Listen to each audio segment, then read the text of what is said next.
mbokk yi jërë ngeen jëf seen ànd ak soir d'info ñu am mbégte ànd ceeg yéen ki ma ci feggool tey Papis Diaw moom mooy chroniqueur du jour ñu am gan tamit Demba Gaye moom blogueur la ci twittosphère bi xam nañ ko bu baax macha allah Demba ñu ngi lay nuyu. merci maa ngi leen di fay.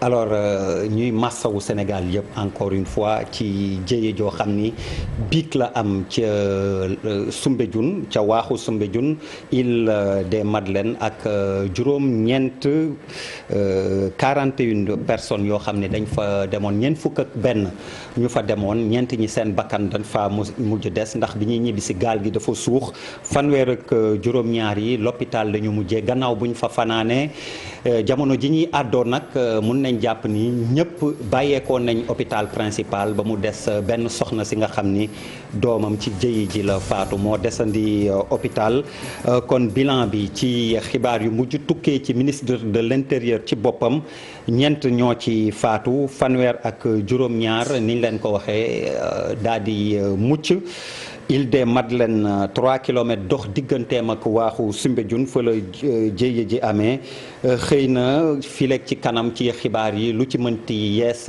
daañ leen ko àggee incha allah waaye laata loolu solos dalal sunu gan bi Demba Gaye moom dafa alerté woon at ci ginnaaw dafa demoon ca bërëb ba waaye ba mu dellusee la mu gisoon dalul xelam àggee woon na ko askan wi ci xarale yi ma leen wax Twitter te it am nañu ko xaatim ay site génne ko waaye dafa mel ni Demba alerte ba nga defoon dégguñu ko ba jëyi ji mujj am. waaw maa ngi lay jaajëfal bu baax a baax te di masawu vraiment toutes les familles yi nga xamante ne am nañ ñoo ay mbokk yoo xam ne des nañ ci. wax dëgg yàlla bi ñu koy wax daaw le 3 octobre yaakaaruñu woon ne dinañ xëy bis ne que waxoon nañ ko bu ñu sañoon bi ñu ko waxee dinañ jël ay matuwaay. ba tax lu mel ni du ci am waaye dañoo dem foofu di ñibbisi am lu ci xew ñu jël suñu temps. documenté ko wax ni mu demee. waaye malheureusement waaw yëf yi mujj na am. mi ngi noonu daal. alors Demba dinañ ñëwaat tuuti ci yow ba nga doon dem lan lu tax nga ragaloon yan signe at ci ginnaaw nga gisoon ba alerté te tey ji loolu mujj ñoo dab Papis Diaw donc ci beneen information aussi bu ñu mën a jox te incha allah ci kanam ni ma ko wax ak xibaaru wolof yi. di ngeen ko dégg enquête procureur. jot na ndigal ubbi enquête ci li nga xam ne xew na démb ci Soumbédioune. nga ko jàngate waaw gannaaw ba ñu massaw Sénégalais yi parce que Sénégal moo amaat dëj ni ñu koy waxee chaque fois un mort de trop benn nit bu deewee sax dafa bari rawatina nag lim bi nga xamante ni moom lañ ci am mais je crois que loolu c'est dans l'ordre normal des choses bu fekkee dafa am ay nit yu ñàkk seen bakkan dëkk justice dafa war a établir nan la circonstances yi demee quelles sont les responsabilités di xaar enquête boobu aboutir pour ñu xam xëy na ndax am na des responsabilités directes engagées yoo xamante ne day mériter peut-être une sanction mais l'un dans l'autre ce qui est constant de constater je me permets la répétition pour wax ne c'est un problème africain globalement autant tu vois ça au Sénégal barki des moments ko gis ci beneen dëkk en Afrique parfois c'est des petits bateaux parfois pour dire tout simplement que très souvent les normes sécuritaires ne sont pas respectées amul connexion entre la météo ak ñi nga xamante ni ñoom ñooy driver c'est essentiel ci wàllu géej ndax géej ak jaww ji boo doon xool lu ci gën a am importance aujourd'hui c'est la météo aussi bien pour les avions que pour les bateaux parce que balaa nga dem il faut nga am sa xam situation temps bi ngay def ci géej bi temps boobu nan la temps bi di mel par rapport à sa navigation. Avion, c'est la même chose. Donc, je crois que ce sont ces choses-là qu'il faut renforcer au plan africain. Et que nous avons aussi que chaque fois, nous avons un combat au gilet de sauvetage. C'est les b.a.-ba de la sécurité. Au Sénégal, on n'applique pas strictement les normes sécuritaires. Malheureusement, nous avons après nous avons pour sanctionner, alors qu'en amont, il fallait déjà faire un travail de sap que pour mu mën a atténuer au moins parce que accident mënoo ko bañ a accident mënul ñàkk parce que moyen bu gën a sûr en transport mooy avion et il arrive très souvent que ñu gis loolu donc dafa ànd ak jamono ak nit mais war ngaa jël sa aqulaay taala def sa waslu si ak comme on dit def le maximum possible ba nga xamante ne luy ñëw it day nekk lu jóge si yàlla loo xamante ne du sa responsabilité mënoo ci dara. alors xoddeeku balaa ngay lakkale moom la Papis junju xëy na it ni nga wax mun nañ ne météo naka la mën annoncé ni xeeti tempête dina am ñu xam ko ba pare di dem wala di njëkkanteeg moom naan mën nañ dem dellu si ci diggante bi yooyu yëpp enquête bi de toute façon dina ko leeral mais Demba Gaye yow ni ñuy wax yow lan nga gisoon bu dee image yi tamit disponible na régie parce que boobu it filmé woon nga lan nga gisoon ba alerté déjà ban type d'embarcation la ndax gaalu looco yu pirogue yu ñu yatt yi la wala fibre de verre yu bees yi genre canot yooyu ban xeetu embarcation nga fa demee woon. waaw lañ la fa yóbboo. Gaye neex na lool waaye Gaye laa sant. waaw Demba Gaye Demba Gaye. waaw benn parenthèse bu ndaw rek. dama am suma benn grand Demba Gaye. dëgg la kay waa Caajaay ma leen di nuyu. alors ñun bi ñuy dem daaw c'était ci embarcation yi ngay wax fibre de verre yi. fibre de verre benn bu bleu blanc nii. bi ñuy dem bon man je suis blogueur daanaka yoon bi yëpp dama ko filmer photo. moo waraloon bi ñuy dem maa ngi filmer bi ñuy yéeg ci kaw ci biir gaal gi gaal lañ ko mën a wax ci wolof. waaye benn c'est un petit bateau bu ndaw la woon donc ñu dem.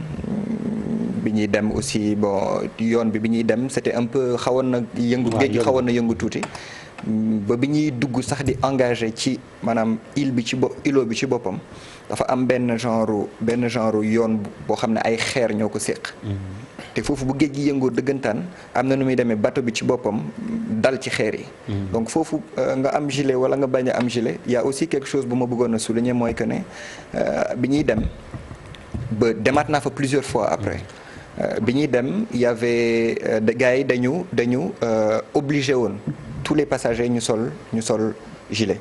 mais est-ce que tamit dinañ ko sol correctement parce que am na noo xam ni bu ni nga wax gilet bi boo ko solee te nga dugg ci ndox mi mais day dañ bu dee dafa yëngatu trop ça aussi c'est à souligner dafa am nu ñu war a sécuriser waaw c'est vrai que est-ce que doon nañ ci veiller j'avoue que doonoon nañ ci veiller wax dëgg yàlla mais sànq rek maa ngi déglu benn mool di wax lu am solo loo xam ne amaana xaw ma ko woon ci mbir mi mooy que ne même bu fekkente ne sol nga gilet nekk ci géej goo xamante ne dafa yëngu carrément bu fekkente ne mënoo fay am na nu ndox bi di dalee sa kanam di nga naan ndox mi ba sa biir bi ballonné donc loolu vraiment pour man mesure sécuritaire yi déjà surcharge bi c'était un problème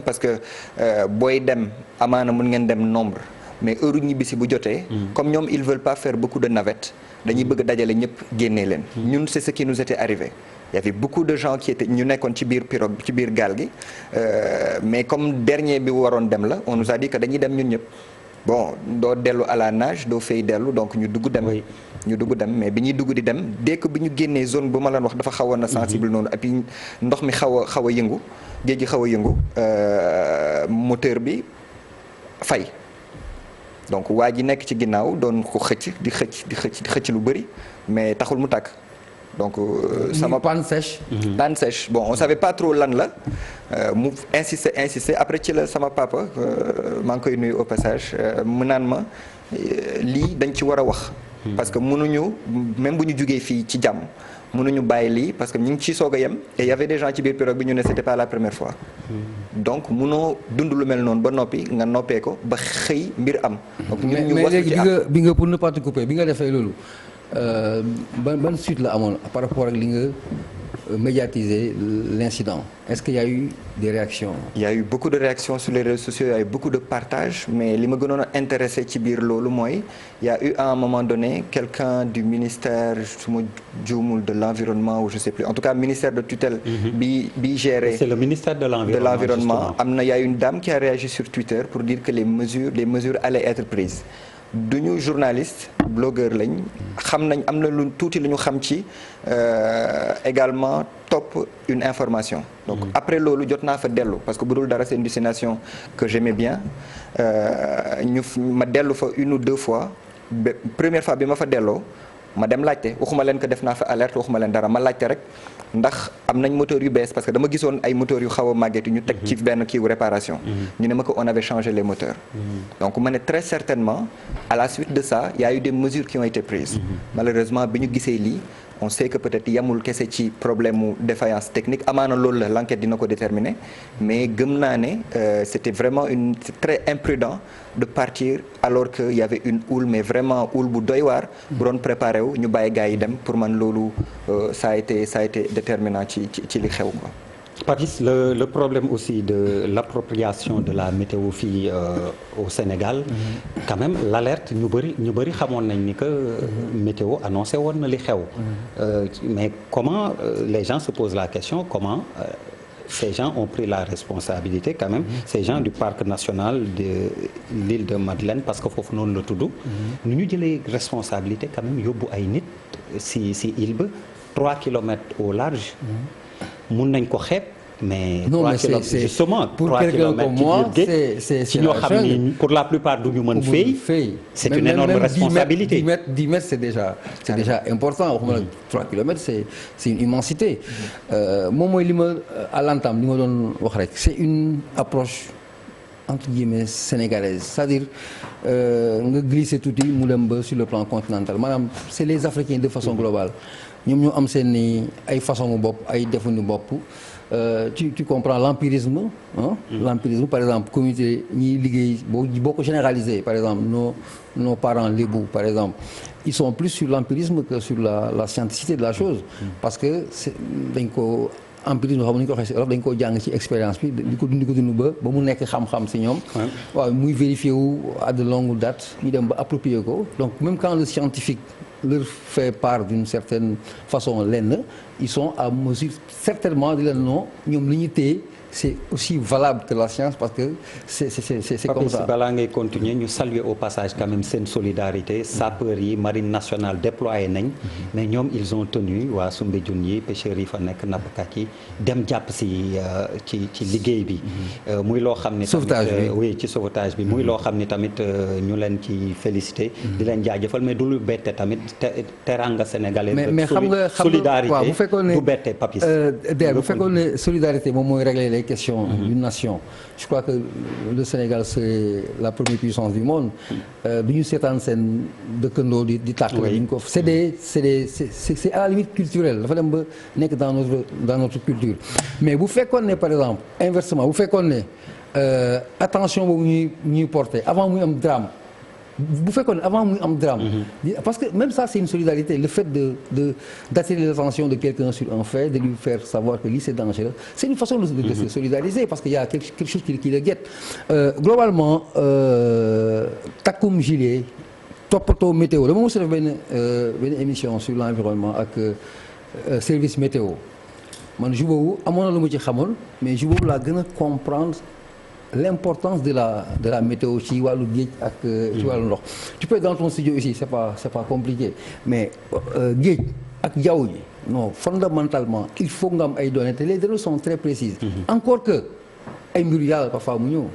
parfois ñu prévoir lii ay mbiru yàlla ñëw def safaan ba wala lu ko jege wala mu sori ko mais dans tous les cas garantie bi gën a ëpp solo garantie bi la plus grosse garantie possible dans ce cas de figure c'est de prendre les informations de la météo nga demee en fonction de loolu moo lay ëpp chance su musal que yow boo nekkee da ngay dem sur la base de l'empirisme parce que bon daaw mel na nii bu mel nii lay mel le temps est ce qu'il est encore qu'aujourd'hui on vit les changements climatiques les incidents sont dans les océans dans les jungles dans l'air partout où on vit alors Demba suivre nga de près donc situation bi noo jàngatee tamit secours yi ak les moyens déployés alors donte Papis mi ngi doon wax léegi mbiru empirisme dafa mel ni aussi quelque part ñi nga xamante ne ñooy ñi gën a jege foofu c'est-à-dire mool yi les lébu qui sont juste ñi nekk ci côté boobu intervenir nañ ci teel te ñoom am na lu ñu xam maanaam mooy que ne lu mel noonu sax maa ngi dégg benn mool di ko wax ci YouTube naan que du passer 1 heure de temps donc tey jii nii pour man déterminer gu ñu exactement lan moo indi jéyee bi lu ko indi réellement mais gëm naa ni parce que am na moment boo xamante ne nit ñi dañuy dem moment yu maanaam ci journée bi yëpp daanaka li ci ëpp ñuy dem la. y a très peu de gens qui reviennent en journée. mais démb bi may ñibbi maa ngi gis que xiinoon na xiin bu doy waar. donc bu ñu gisee ne tey jii nii mi ngi waaj a taw yu garaaw. ba ñu ne dañu bëgg daw dem amaana.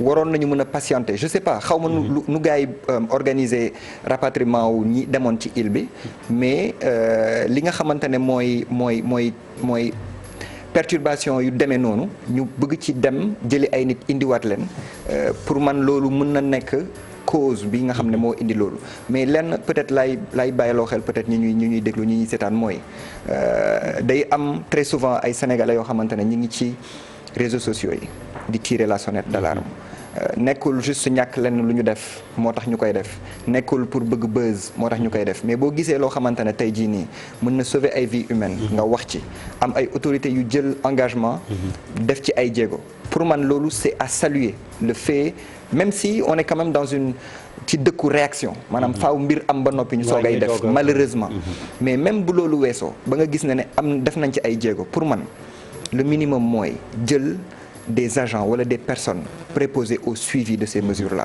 mooy ñi nga xamante ne dañ leen fay teg doonte gendarmerie la ou bien sapeur pompier xaw ma ban corps moo gën a habilité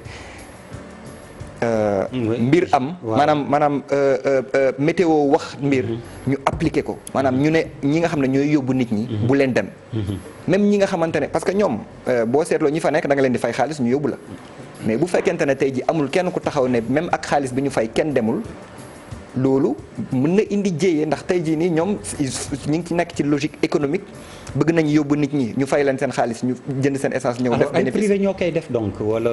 je sais que c'est géré xam naa ne da ngay fay. maintenant ils vont te dire que ne c'est pour l'entretien c'est pour nanana mais da ngay fay. da ngay fay je sais que c'est confié à des ay mool la yu fa nekk c'est un regroupement de gens qui sont là-bas qui gèrent ça mais bon yaakaar naa foo ñu xool exactement comment ça se naka la demee ba loolu mën a am. ñuy bàyyi nit ñi di dem ci conditions yu compliquées noonu. loolu pour man c'est quand même grave waroon nañu mën a bàyyi koo xamante ne au-delà des parce que ñi fay dem da ngay gis ñu yor insigne agent Eaux et Forêts. et d'ailleurs parmi les victimes cas yi ñuy wax deux yi ay agents Eaux et Forêts lañ. ñu leen di jaale di leen massawu encore une fois seen corps boobu yëpp. donc il y a deux agents des Eaux et Forêts. mais par rapport ak Guèye sama kal bi lu muy wax nii moi je crois que amul spécifiquement lu ñu war a mën a créer parce que toute entité dans chaque entité il y a un patron il y a une personne morale. Je crois que comme business la liggéey la ci benn réew mën nañu wax ne benn bërëbu liggéeyukaay la liggéeyukaay nag boo gis am na lu ko tënk am na ku ko tënk am na kuy exécuter li nga xamante ni moo fa nekk en d'autres termes si les normes sécuritaires ne sont pas remplies parce que autorisation bi yow mi client bi par exemple yow mi bëgg a traverser tu peux pas faire bouger le bateau tant que on l'a pas bougé.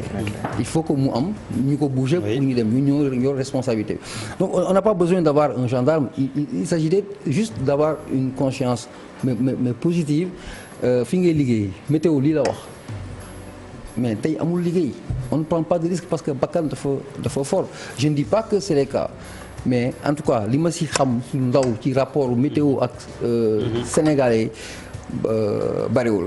Ailleurs tu vois même pas au-delà de la mer ou des océans nasaraan yi très souvent bu ñu xëyee dañuy xool météo lu ñuy sol ak nan lay mel suba le temps qu'il va faire pour mu adapté au sol mais fii jàmbaar on ne fait pas ngay yeewu xool ne affaire bi tàng na wala c'est comme ça qu'on fonctionne c'est culturel malheureusement et ça nous coûte autant de vie. Alors que de plus en plus en période surtout période hivernage nga xam ni moom la ñuy gën a ni may wax bàyyi xel météo ak muy indi ay jafe-jafe ci dundin ni ñuy dundee ci ville yi ak tout ce qui va avec. Je pense que waroon nañ ci gën a bàyyi xel alors comme temps bi daf ñuy njatt ak yooyu boo doon tënk ci ay enseignements yoo xam ni vraiment la ñu war a jëlee ci lii depuis sànq ñu ngi wax déjà sax ci waxtaan wi am na ay piste de solution yu ci kii mais bu doon da ngay tënk ay enseignements yoo xam ni war nañ ko ci tirer lan lay doon. alors yaakaar naa ne tey jii nii xam nga booy bëgg wut information di nga dem ci site internet yi di nga déglu rajo di nga taal sa télé seetaan ko mais yaakaar naa ne autorités yi war nañ mën a gën a teg ay nit ci fi nga xamante ne information bi njëkk fa lay juddoo ba noppi mu am ay mécanismes de suivi parce que wax dëgg yàlla alerte yomb na di nga romb koo xamante ne compte mi ngi def naka sul noonu ci tali bi nga filmer ko dugal ko ci réseaux sociaux yi ñu jël nit ki dem dal ci kawam yoon tegu ci jot na am ba noppi leneen ak leneen jot na am ñu jël ay mesures mais faaw muy am ñoo xamante ne ñooy topp loolu ba appliquer maanaam pour appliquer ko mu mën a nekk loo xam ne lu sax lay doon ndax lu ko mooy saa su nekk dinañ defaat ay plateau di ci waxaat malheureusement wala di defaat ay live ci Facebook ak feneen di ci waxaat maanaam leen daal li nga xam ne jàpp naa ne lu ñu war a def la mooy saa su ne di appliquer ay mesures yoo xam ne day suivre day topp li nga xamante ne mooy alerte yi nit ñi di lancer un peu partout que mu nekk à la radio à la télé wala sur les réseaux sociaux. Alors Papis pour les enseignements. waaw gën a respecter les normes sécuritaires rek ak fu mu mënti doon muy si problème géej bi dans la vie de tous les jours nit dafa war a di fagaru waaw loo xamante ni dafa am insécurité bu ñu ne lii moo koy moytu wala lii moo lay may chance pour nga mucc si je crois que waroo fa yàgg sax si discours quoi da nga ko war a appliquer parce que c'est d'abord pour ton propre bien. Et pour les secours et moyens déployés je pense que armée Sénégal muy marine bi je veux dire ak sapeurs pompiers yi étaient à l'œuvre mais c'est le lieu aussi de toujours demander encore plus de moyens pour nos forces de. waaw ils ont fait le job comme on dit ils ont fait le travail xam nga der dafa am benn chance bu ñu am ñun xëy na moyen moo ñuy poser problème au Sénégal wala parfois yenn manquements yi wala parfois de mauvaises habitudes mais en matière de compétences. Si nos corps là nos différents corps dans tous les secteurs moi je me plains pas je le dis toujours suñu cadre damay wax ne nous sommes un des pays les mieux lotis en matière de texte waaw ñu xarañ ñoo ko bind ñoo si participer moo tax rarement day am vide juridique très rarement ngay dégg Sénégal vide juridique tellement que c'est bien conçu gars yi dañu aay macha allah donc félicitations à nos forces félicitations à tous les Sénégalais di leen jaale di leen masaw di leen wax ne nag gën a fagaru sécurité moom du doy jamais. Si je peux lancer un dernier appel par rapport à l'alerte am na lu ma fàtte woon lu ñëw léegi sama xel mooy ko ne boo demee ci île bi doo am réseau réseau téléphonique doo ko fa capté boo demee sur l'île tant que ñibbisi woo doo am réseau loolu ñi dem îlot Sarpan xam nañ ko donc bu fekkente ne aussi ñi nga xamante ne ñooy opérateurs yi wala techniciens yi wala naka lañ ko mën a lijjantee ba mbir bu amee parce que le premier réflexe des gens c'est de prendre leur téléphone woote mais bu fekkente ne mënuloo woote à partir de foofu maa ngi doon dégg benn waay naan boo yéegee ci kaw île bi pour mën a woote pour man war nañ ko couvrir de telle sorte que c'est un impératif pour les opérateurs d'avoir une couverture vraiment assez large et puis mën a éviter yenn affaires yi aussi am na ci solo ñu koy fàttali rek voilà au passage Demba Gueye waaw merci beaucoup alors tout de suite la chronique Diaw lu indi coow ci réew mi lëmbe ko histoire Sénégal bi ñu bëgg dëxëñ waaye dafa mel ni kenn jubóowu ci kenn bokku ci gis-gis yow lu ci sa gis-gis. waaw déjà dama bëgg wax ne xam nga Sénégal ñaar rek moo fi am ñaar soit nga nekk sëriñ wala nga nekk taalibe soit fi marabu da nga ko donn si famille nga bokk wala ku bokk ci kër gi seexal la maanaam jox la gëdd boobu nga nekk sëriñ wala nga nekk taalibe man taalibe laa. Moi je suis talibé comme toi peut-être comme Guèye. Non désolé man sëriñ la. yow sëriñ la voilà donc on est en phase. sëriñ ak talibé ak sëriñ dans tous les cas. donc talibé tey ñu si bëri certainement je suis un échantillon aujourd'hui dans ce pays c'est-à-dire que li ma animé inquiétude bi ma animé xëy na y a des millions de Sénégalais qui pensent la même chose parce que ay talibé la ñu te wax bi jot na yegg niveau boo xamante ni xëy na talibé bi sax day wax ëpp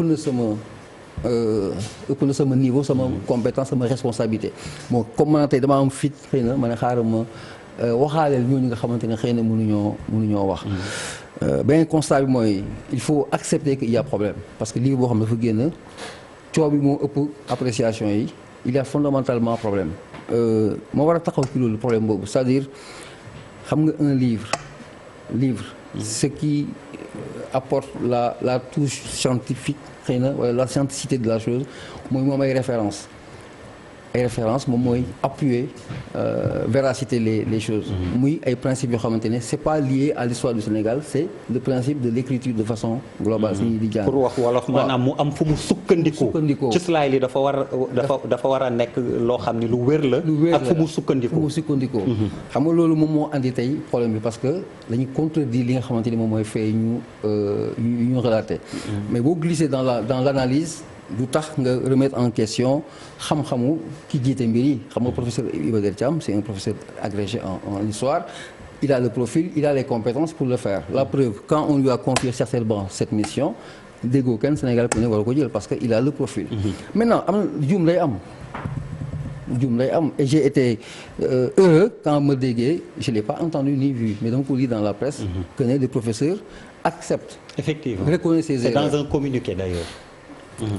Je crois que ça veut tout dire moo tax ma glissé dem si li nga xamante ni moom mooy njàngatu famille religieuse yi aujourd'hui li ci am dafa doy waar xam nga ñi fi nekk tey kenn contemporain wul ak la mu tàmbalee muy Sëriñ Touba El Hadj Malick Maam Limaamu c'est des gens qui ont eux-mêmes créé la chose ñoom dañ ko andi fii les gens ne font que porter le flambeau mais ils ont rien créé Sëriñ Touba la El Hadj Malick ñoom ñoo ko créé liggéey ko xeex ko ba samp ko fi bàyyi ko fi dem maa ngi xool ci archives yi ñuy wax benn Paul Marty benn livre en 1913 bu mu bindoon si les mourides de Bamba xam nga lu yàgg la. les mourides de Cheikh Amadou Bamba loolu mooy titre livre bi quoi dootoo gisati parce que dafa yàgg amatul c'est presque épuisé jeex na quoi donc moo tax ma ne nañu dellusiwaat un peu malheureusement le temps nous rattrape en fait c'est un cri du cœur pour les talibés. histoire du Sénégal warul tas suñu réew. li fi nekkoon moo gën a dëgër li fi war a nekk moo gën a dëgërati encore. ça peut renforcer la vie des choses mais ça ne doit pas. en aucune façon nous diviser. dama sànni benn annonce keroog sur une télé muy wax ne benn ustaas di wax le constat mooy au Sénégal sëriñ yi li fa diine yu mag yi lu ñu di wax mais je crois que aujourd'hui c'est les moments yoo xamante ne le temps est ok. Papis bi man bu ma bëggee tënk li nga wax yëpp daal mooy li ñu boole. moo ëpp li ñu war a mën a xaajale. Adja Fatou Kiné Deme la ñuy dem fekk ji Fatou Kiné balaa ngay jël nga may ñu rek ñu jaar service commercial jërëjëf. Kiné ni mu leen ko doon waxee lan moo gën a fës ci xibaar yi. la ca gën a fës d'ailleurs gannaaw bu ma la nuyoo rek wax nga ko bokk na nag ci xam nga ni accident démb bi muy bateau boobu nag gaal ba sax laay wax daal di rek kon suuxoon fële ca boor yi nag waaxi île de la Madeleine loolu bokk na ci li gën a fës DER ak yeneen ponk yoo xamante ne fas nañu yéene faram-fàcce ko ci xibaaru marax yi gannaaw bàkk bi lay doon. wér inshallah.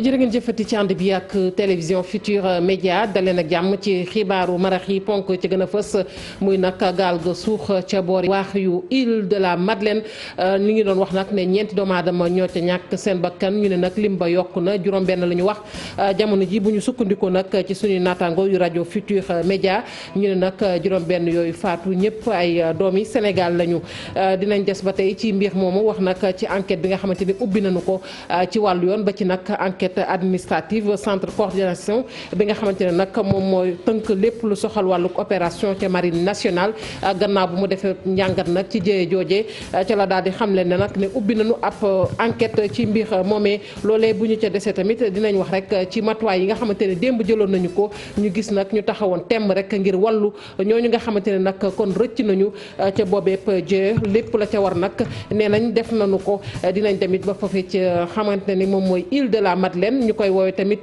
îlot aux serpents ñu gis ne nag doon na île boo xamante ne sax jamono yële ñu ngi ci defoon ab reportage beneen ponk ci biir xibaar yi ab soxna la soo xamante ne amoon na jàngoro yi cancer waaye jàmbaare lool moom nag ci njëlbeen defoon na ni sax du mësa nag kon am doole daan feebar boobu di cancer waaye nag mu def kéemtalaay kàttanam ak ñi nga xamante ne ñoo ko jàppale moom soxna soosu nag fexe rek ba jàngoro yi cancer mu daal di koy faagaagal ba tey jii mu ànd ak ak wér-gu-yaram fukki million ñàkk na ko ci jojeb jàngoro mbokki ponk yaa ngi nii bu ngeen taaxeerloo tuuti ñu faram-fàccee xibaar yi.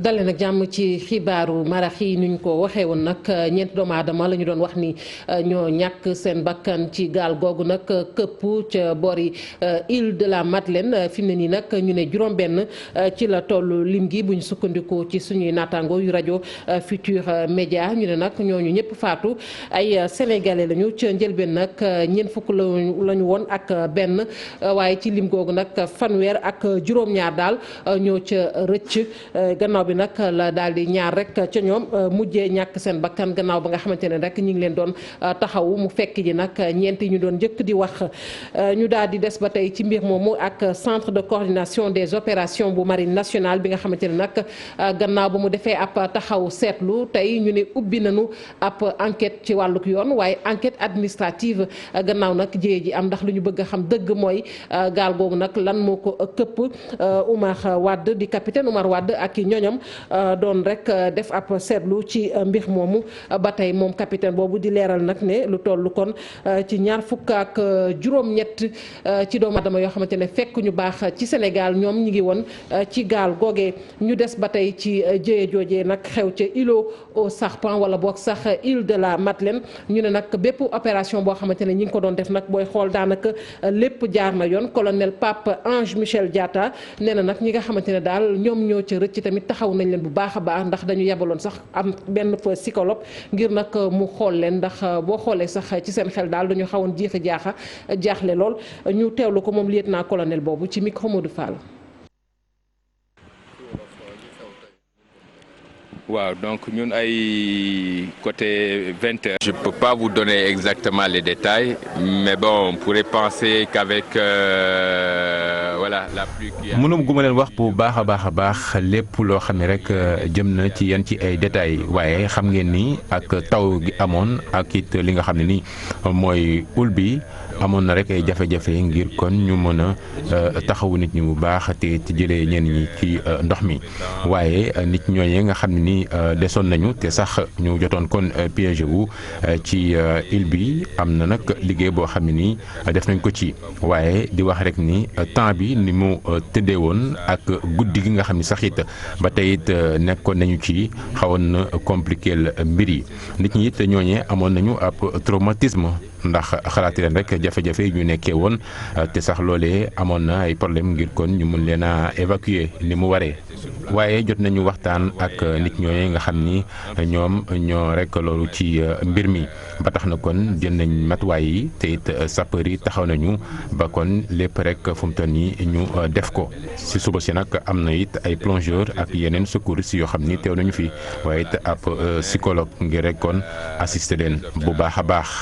Marine nationale gendarmerie ci mboolem opération yi nga xam it ñu ko doon amal depuis démb taxaw nañ ci ni mu waree waaye rek mu am ay conseils yoo xam it bëgg naa ko joxe xam ngeen ci nawet ñu nekk te sax dënd bi dinay faral di jug ba sax ngeen am na ay nit ñoo xam ni kon jotoon nañ sax faatu ci fan yi kon conseil yooyu rek mooy jëmale ko ci pêcheurs yi ak ñi nga xam ni dinañu faral di jug di def ay excursion comme li ni mel ngir ñu jël it matuwaay yu mat sëkk di bàyyi xel li nga xam ni mooy bulletin météo ak lépp loo xam dina koy joxe rawatina ci marée yi ak ngelaw bi. Par rapport à la pluie et surtout par rapport aux marées, à la houle et voilà.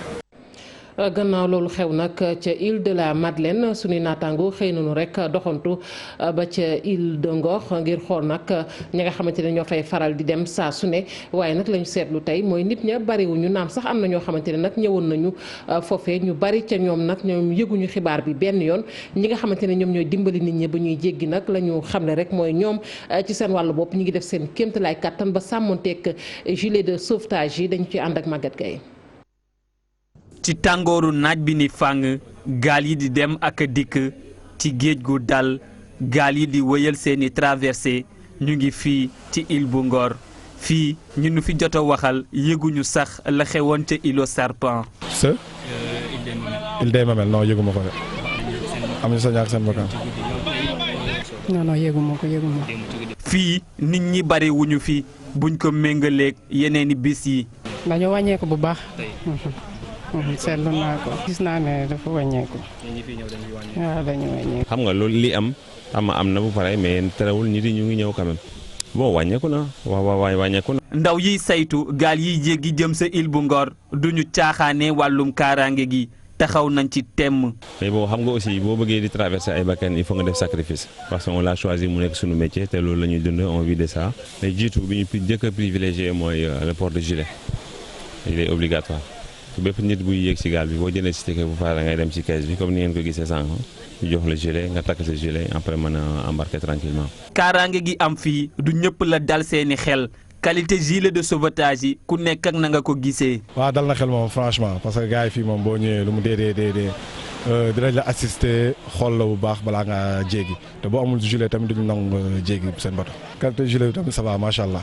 non des na dal sama xel moom des na sama xel mais xam nga comme que ñàkk pexe la mënuñu ci dara. ñenn ci ñi fiy ñëw jàppee seen bopp ay feykat tigi dañuy faral di bañ a sol yile gilet. muy jafe-jafe bu responsable yi di jànkonteel. parfois di nga dal ci benn doomu aadama boo xam ne pour nga jox ko gilet mu sol ko problème bu rëy la parce que dafay jàpp ne moom mën na ndox du sol gilet et que loolu yow soo accepté loolu jaar dina tax keneen ku mënul ndox sax ne du ma sol gilet parce que ba fa da nga koy sol wala nga sol yére bu rafet doo bëgg mu tache doo bëgg mu tax ak yooyu da nga yaakaar ni gilet dafa salte doo ko sol boo gisee kenn ku mën fay solul gilet tam nga yaakaar ni am nga droit def loolu moo tax nag loolu ñun duñ ko accepté. ci guddi altine jëm talaata benn gaal moo suux ci waaxi corniche ouest mu yaboon ay gone yu demoon ca îlot Serpent ba fii mëneesul wax ñaata ñoo ci ñàkk seeni bakkan ñëpp di teelu bilan définitif bi. ñu koy jaajëfal bu baax a baax Maguette Gueye ci tënk nag ab procès dana ubbi ki nu ki ëllëg ca cour d'assises bu Milan lay doon ak doomi Sénégal boobu nag lakkoon benn bus boo xamante ne ay gone ñoo ca nekkoon di jàngi ma nga xewee woon fa ñu naan Crémant jege lool Milan ca Italie mi ngi nekkoon fukki fan ak juróom-ñett sax laay wax ëllëg ci la procès bi fas yéene nag daal di ubbi moom moomu ñu gën ko xam ci turu Ousseynou Sy gannaaw tuuma yu tegu ci ndoddam nag bokk na ci daal wàllug terrorisme moom ci jëmi boppam sax nangu na li nga xamante ne def na ko muy lakk bis boobu waaye nee na nag jubluwul woon ci rey kenn li mu doon bëgg soññ rek mooy politique bi nga xamante ne teg nañu ko foofu mu soxal nag wàllug migration muy ñi nga xamante ne nii fekk ñu baax ca réew ma di fa ñëw di daan seen doole. ñu àddu ci leneen muy nag grève bi nga xamante ne nag gros porteurs yi ñoom ci seen jëmi bopp nag daal dinañ koy rek amal secrétaire général bi nag bu ministère bi nga xamante ne moom la ñu dénk wàllu dem bi ak dikk bi nee na yëgul benn yoon grève boobu jëm ci gros porteurs yi syndicalistes yi nag ñeel dem bi ak dikk boobu nag di wéy di ŋàññi li nga xamante ni moom mooy règlement 14 bu UEMOA ñu teewlu Aubin Jules Marcel Sagna nee na nag dinañ def seen kéem kàttan ngir ubbi ay waxtaan. seen bopp dañu wax ne du grève waaye dañu téye seen loxo rek bañ a liggéey parce que wax dëgg yàlla ñoom déposé wuñu préavis xam nga yoon dafa ne booy grève da ngay def préavis ñu mën la woo ñu waxtaan ñoom nag defuñu préavis waaye ministre des infrastructures El Hadj Oumar Youm dafa ni loolu yëpp du dara ñawar gi benn la mën nañu woo ñëpp parce que Sénégal ñëpp a ko bokk ba ñu waxtaanee rek daañu juboo parce que ku nekk dina xam li gën ku nekk dina xam lu baax daañ leen woo bu soobee yàlla waxtaan li nga xam ne ñoo ngi koy ñaxtu ñu déglu leen may leen nopp bi nga xam ne une oreille attentive déglu leen li nga xam ne am na ci li ñu wax ñu daal di koy jéem a saafara ensemble mais li nga xam ne tamit amul ñu daal di waxante dëgg parce que nag règlement 14 njëriñu Sénégal la njëriñu askan gi la njëriñu transporteurs yi la njëriñu ñëpp la léegi dañuy ñaan ñëpp bu soobee yàlla ñu toog waxtaan daal di juboo nit ñi daal di liggéey ci jàmm ñun ñu daal di préserver suñuy tali parce que tali dafa cher nag tali dafa cher de di defar di yàq rek loolu tamit aussi mënuñaa wéy ci loolu te wax dëgg yàlla Sénégal soxla nañu tali yu baax.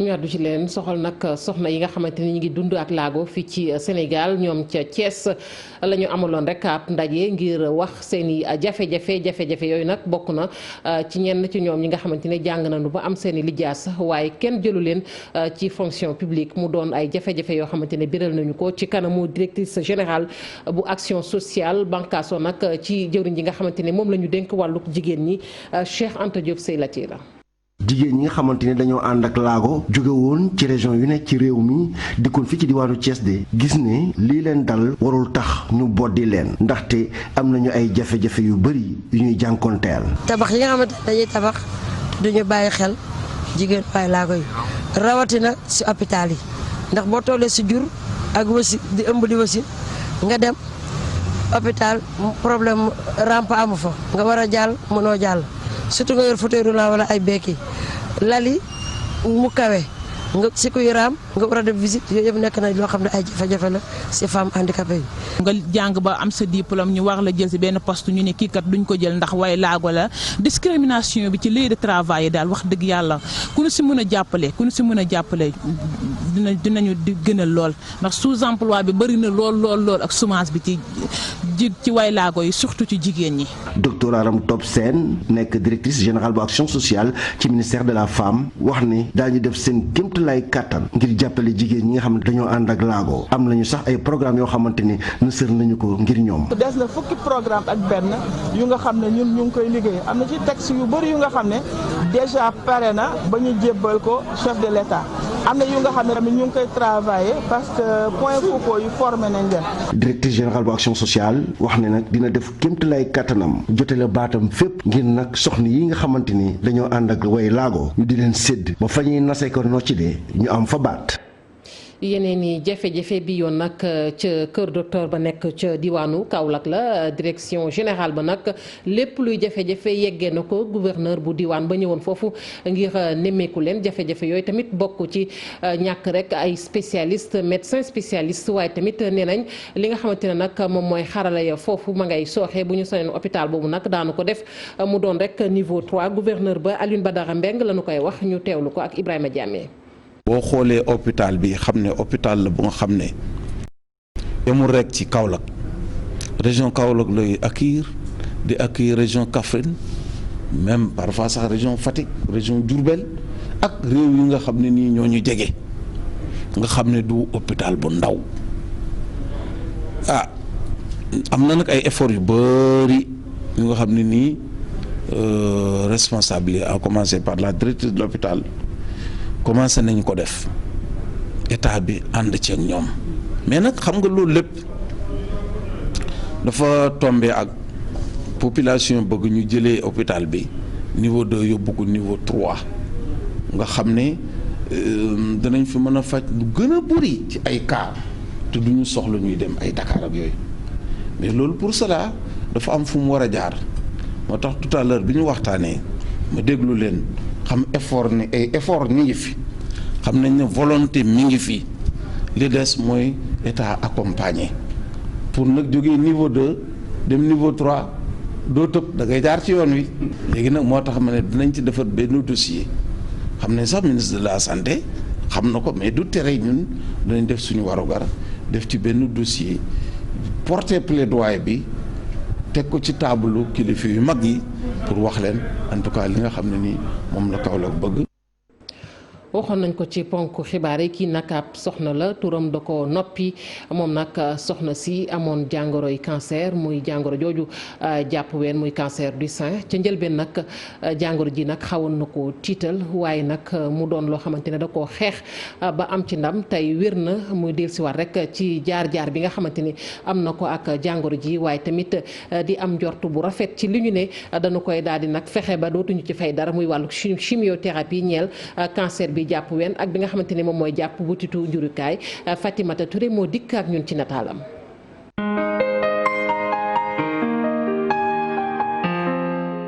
dama feebaroon dama amoon cancer du sein mais maa ngi sant yàlla bu baax a baax a baax a baax.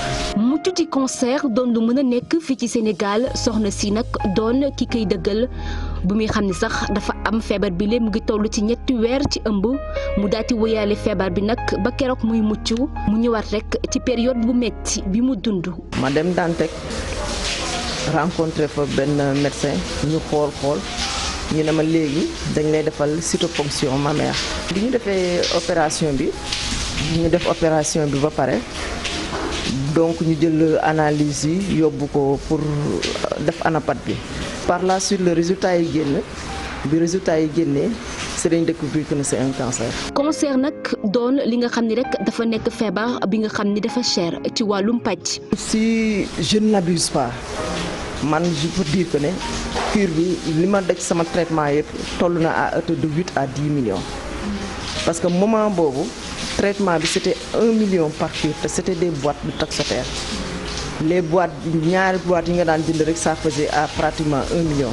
waaye nag muy gërëm jëkkëram bu baax bi nga xam ni rek moom jàppale na ko bu baax ba mu mën a wér ci cancer bi lee. Vraiment sama jëkkër daf ma jàppale il était le premier à me soutenir. Je me disais que je devais me battre parce que là mon mari est là mu ngi déployer tous les moyens pour que ma fu wér. J'ai une fille de 6 mois elle a besoin de sa mère. J'ai mes enfants qui sont là. Elles ont besoin de leur mère. Il y a ma mère qui est là. Elle a besoin de sa fille. Donc il fallait que je me batte. waaye nag annonce bi nga xam ni rek ministre de la santé def na ko ni léegi chimiothérapie ak mammographie di kenn dootu ko fayati fii ci Sénégal doon li nga xam ni rek dina gënal malade yu bëri yi nga xam ne ñu ngi dund ak cancer. lii bu ñëwee ça vient à son heure man j'ai eu la chance am ku ma jàppale ma mën a faju mais am na ñoo xam ne amuñu ko. ku amul loo lekk ku amul transport ku amul loo lekk doo am transport ku amul transport doo mën a dem faju ku mënul faju doo am moyen yoo jënd ay garab. lu toll ci 7000 jigéen fii ci Sénégal da ci am cancer nekk nag maladie bu méttee faj waaye nag bu fekkee ni rek teel nañ koo gis mën nañ ko faj ci ni mu gën a gaawee.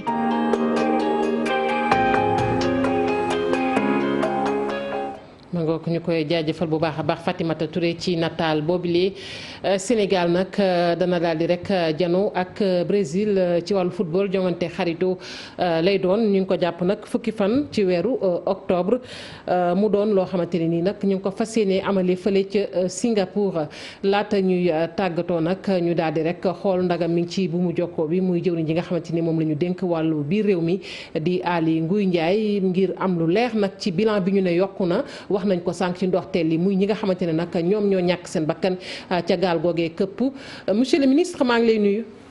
maa ngi lay fay. ma ngoog monsieur le ministre ñi ngi doon wax sànq ci ndoxteelu xibaar yi bilan bi nga xamante ne yokku na ñeent la ñu doon wax démb waaye fi mu ne juróom-benn la ñu wax ne ñoom ñoo ñàkk seen bakkan ci jéye ji amoon démb ca boori île de la Madeleine looñu ci mën a wax.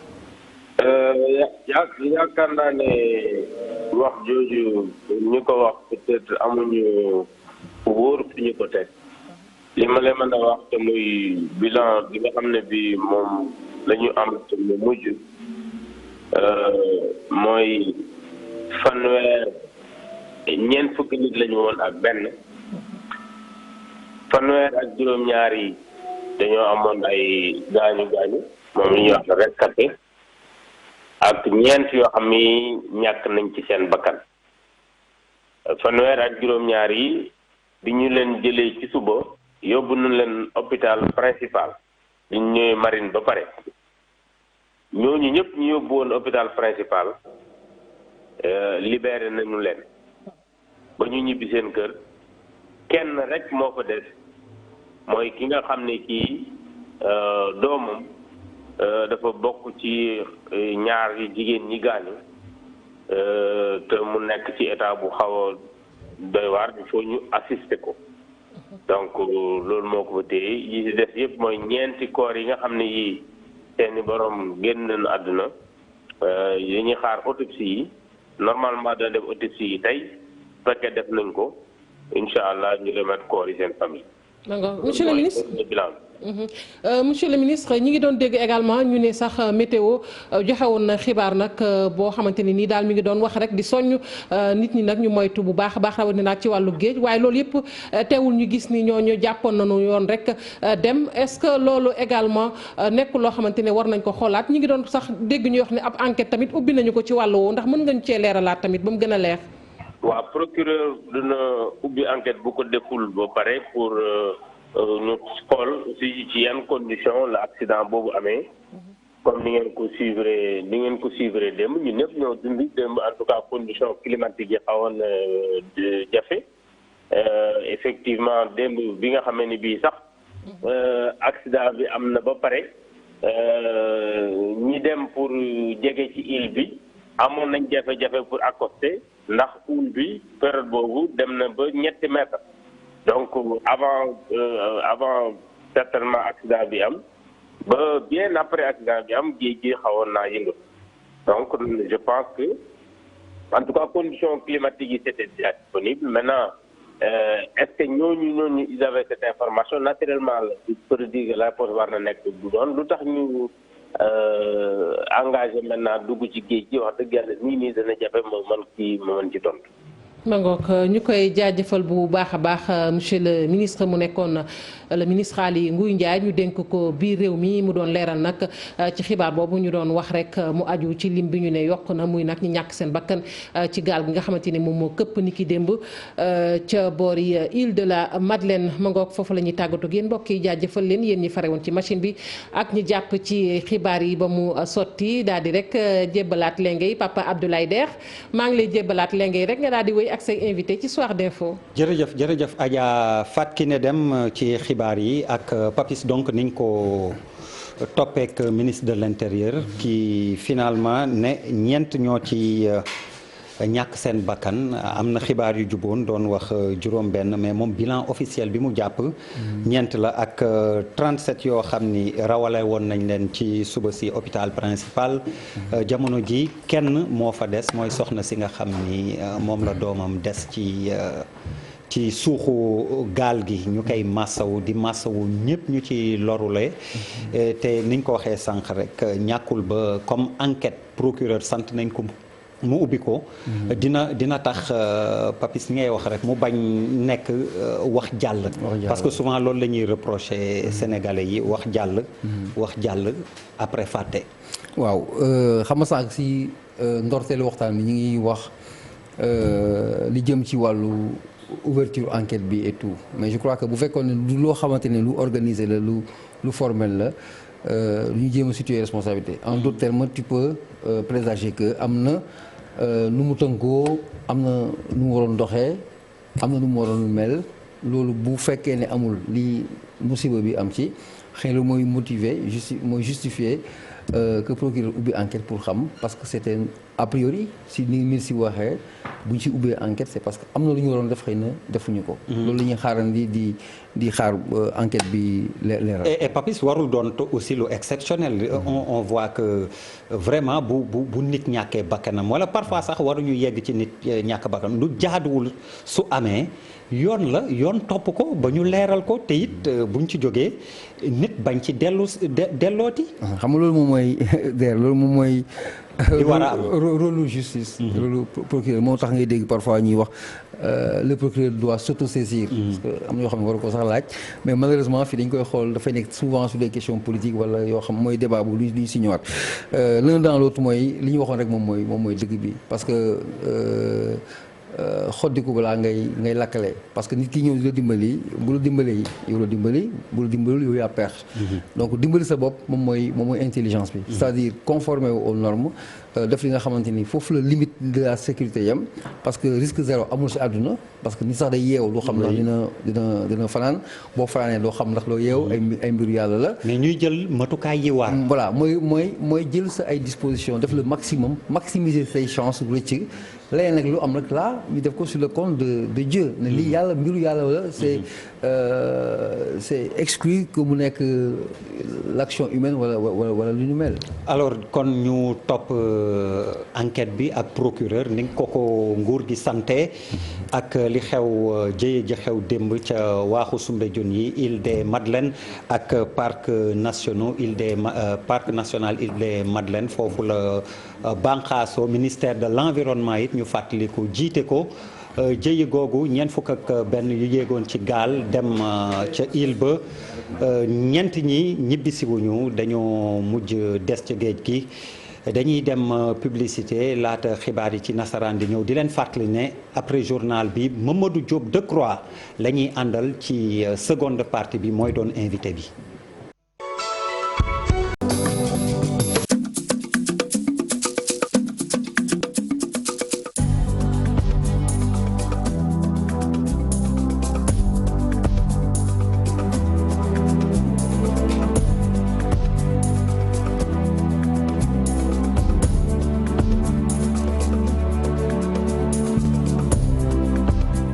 Dans l'actualité de ce mardi, c'est encore le flou sur le nombre de morts dans le chavirement de la pirogue à l'île Sarpan. À suivre les précisions du ministre de l'Intérieur Aly Ngouille Ndiaye. Le bilan serait de 4 à 6 morts, tous des Sénégalais. ASMAR annonce des enquêtes administratives et judiciaires. À suivre les derniers développements dans ce journal. Et puis au lendemain de ce drame, nous sommes allés à l'embarcadère de Ngor, point de départ des pirogues pour rallier l'île éponyme. Là-bas, vous le verrez, le drame de l'île Sarpan interpelle. À suivre notre reportage. En sport, c'est officiel, le Sénégal va affronter le Brésil de Neymar le 10 octobre à Singapour. Plus de détails dans ce journal.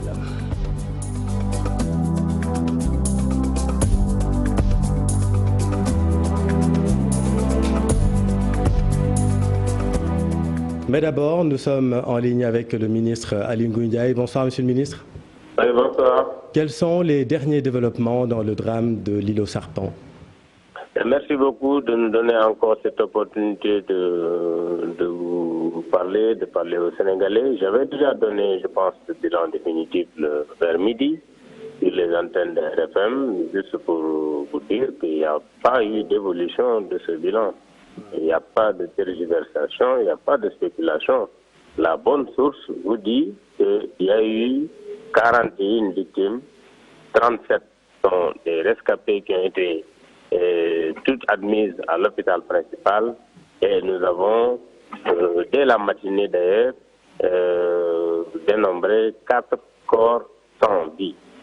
Les 37 personnes qui étaient admises à l'hôpital principal, elles ont toutes été libérées à l'exception d'une dame qui est dans un état un peu difficile, tout simplement parce qu'elle a perdu son enfant donc, parmi les 4 victimes. Donc il faut l'assister davantage juste avant de la libérer.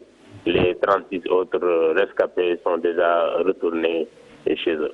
Sur les circonstances du drame maintenant, monsieur le ministre, la météo avait fait un bulletin annonçant, faisant même l'alerte, mais il n'empêche, il y a eu ce drame. Qu'est-ce qu'il faut tirer comme conséquence?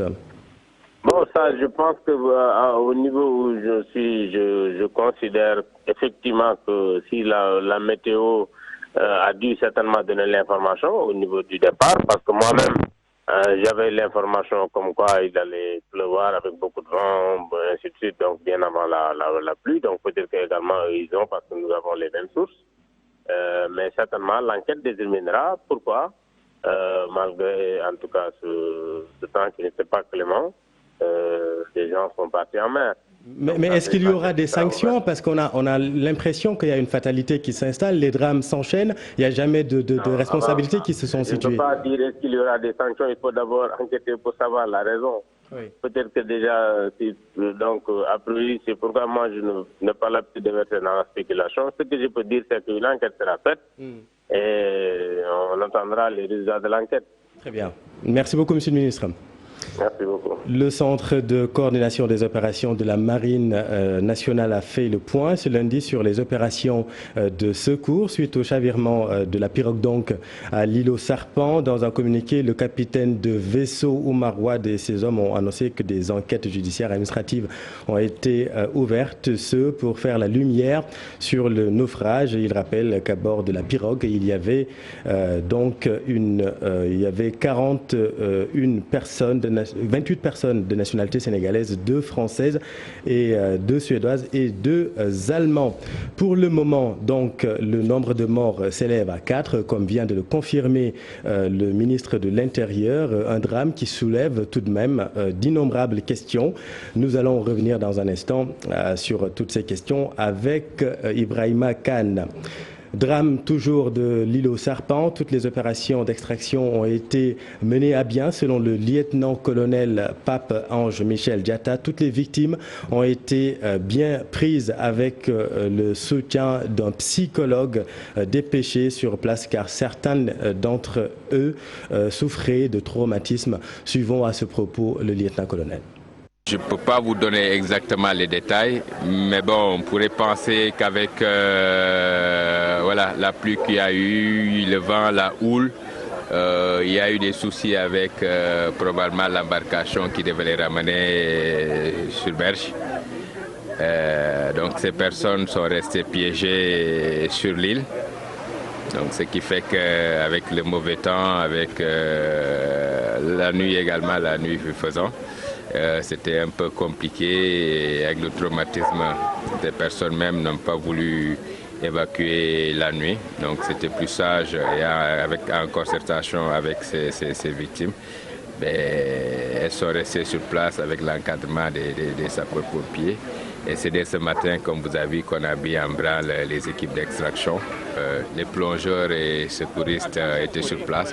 On a pu envoyer également un psychologue, au moins pour pouvoir assister les victimes. Vous savez, ces victimes sortent d'un traumatisme quand même, et passer la nuit à la Belle Étoile, ce n'était pas très évident.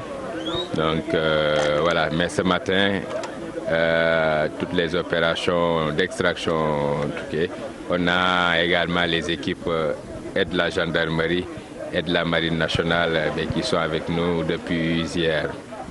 Maintenant, le conseil qu'on peut dire, vous savez qu'on est déjà en pleine saison des pluies. Vous suivez un peu ce qui se passe avec la foudre notamment. Et le plus grand conseil à ce niveau, que ce soit pour les pêcheurs, que ce soit pour ceux qui font de l'excursion, notamment comme c'était le cas hier, de suivre en fait les bulletins météo. C'est très important par rapport à la pluie et surtout par rapport aux marées, à la houle et voilà. Et puis au lendemain de ce drame, nous sommes allés à l'embarcadère de Ngor, point de départ des pirogues pour rallier l'île éponyme, un va-et-vient incessant des pirogues qui ne fait pas oublier les mesures sécuritaires. Les gilets de sauvetage sont de rigueur, même si les responsables font face des fois à des récalcitrants. Magatte Gaye et Lamine Mandjang. Sous un temps ensoleillé, les pirogues font des va-et-vient sans arrêt. Les traversées s'effectuent sur une mer apaisée. Nous sommes sur l'île de Ngor. Ici, nos interlocuteurs ne sont même pas au courant du drame de l'île aux Serpents. Je ne suis pas au courant de ce drame. Je n'étais pas informé. L'affluence n'est pas au rendez-vous comparé aux autres jours. J'ai constaté que le nombre de visiteurs a diminué.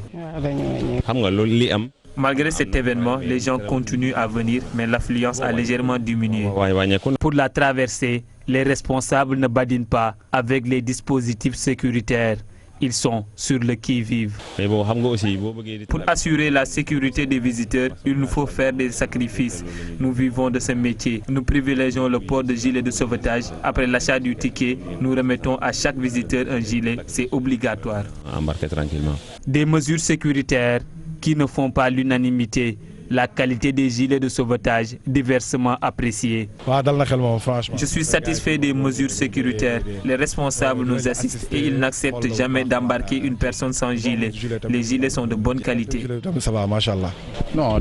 Je ne suis pas rassuré par ce gilet, mais bon, je le mets parce que je n'ai pas le choix. Certains se croyant bons nageurs refusent parfois de mettre les gilets. Un problème que rencontrent souvent les responsables de la traversée. Parfois, c'est tout un problème pour faire porter le gilet à certains visiteurs. Des fois, c'est parce qu'ils se croient bons nageurs ou ils ne veulent pas salir leurs habits. Et des fois, certains imitent les récalcitrants. C'est pourquoi nous ne l'acceptons jamais. Dans la nuit du lundi au mardi, une pirogue a chaviré au large de la corniche ouest, près de l'île aux Serpents. Jusque-là, le bilan définitif est inconnu. Merci Magatte. Et puis parlons de la grève des gros porteurs. Le ministère du Transport et du Désenclavement va entamer des négociations avec les grévistes. Vous le savez, des syndicats de transporteurs s'opposent à la mise en application du règlement 14 de l'UEMOA. Suivons à ce propos Aubin Jules Marcel Sagna du ministère du Transport et du Désenclavement. Donc je voudrais rassurer les transporteurs, leur dire que le règlement 14 n'est pas contre les transporteurs. Au contraire, il est favorable à leur travail. Pourquoi? Parce qu'une route préservée, ça participe à plus de facilité de mouvement pour les transporteurs. La surcharge pèse sur la route, et ça, ce n'est pas bon pour le budget de l'État, pour le contribuable sénégalais, et nous prenons à témoin l'opinion publique. Mais aussi, disons que la surcharge n'est pas bonne pour le véhicule. Parce que dans le chiffre d'affaires même du transporteur, s'il doit amortir son véhicule en 10 ans, vous imaginez qu'il va l'amortir en 3 ans s'il se met à surcharger tout le temps.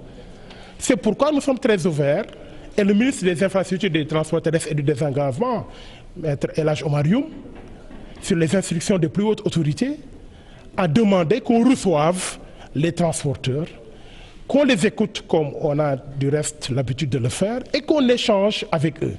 Et je voudrais rappeler qu'aujourd'hui, sont présentes à cette réunion des experts de l'UEMOA des organisations de transporteurs du Sénégal.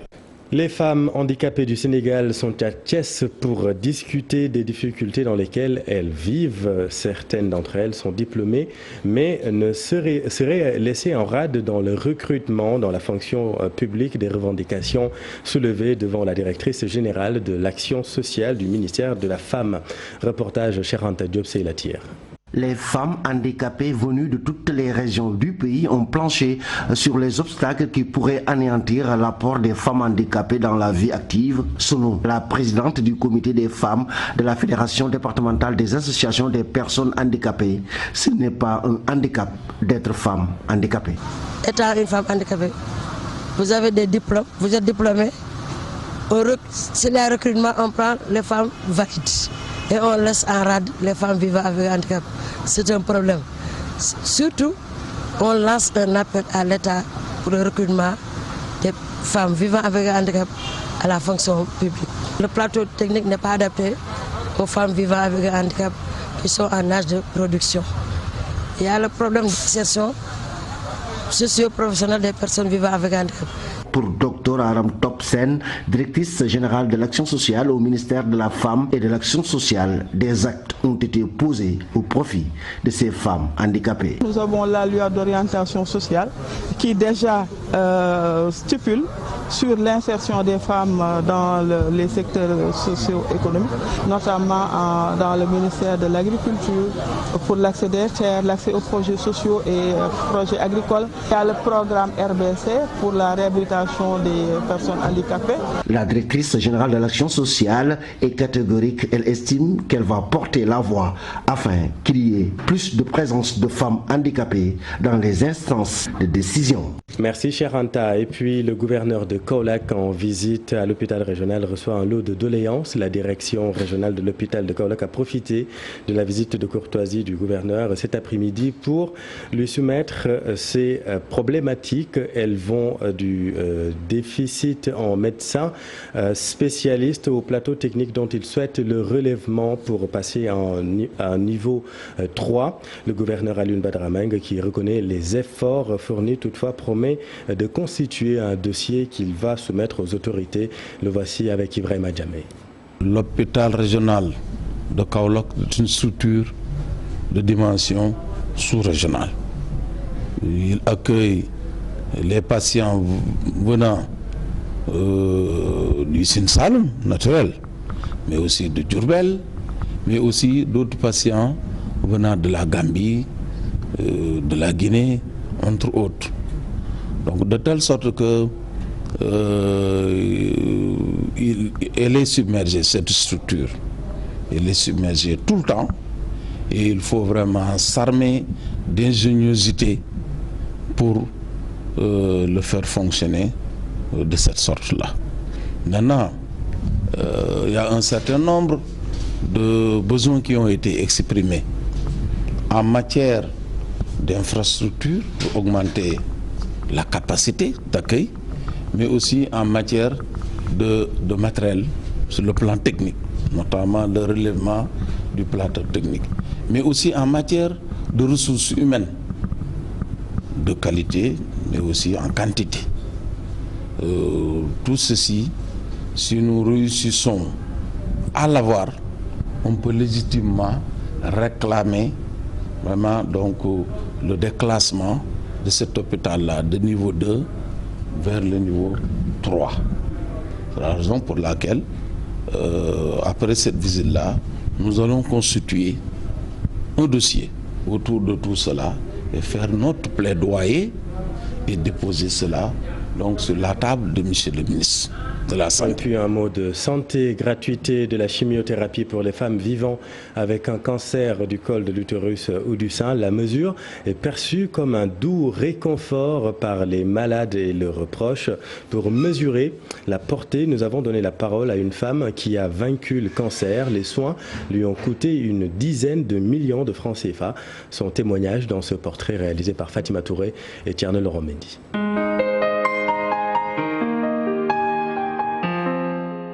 dama feebaroon dama amoon cancer du sein mais maa ngi sant yàlla bu baax a baax. Guérir du cancer est bien possible au Sénégal.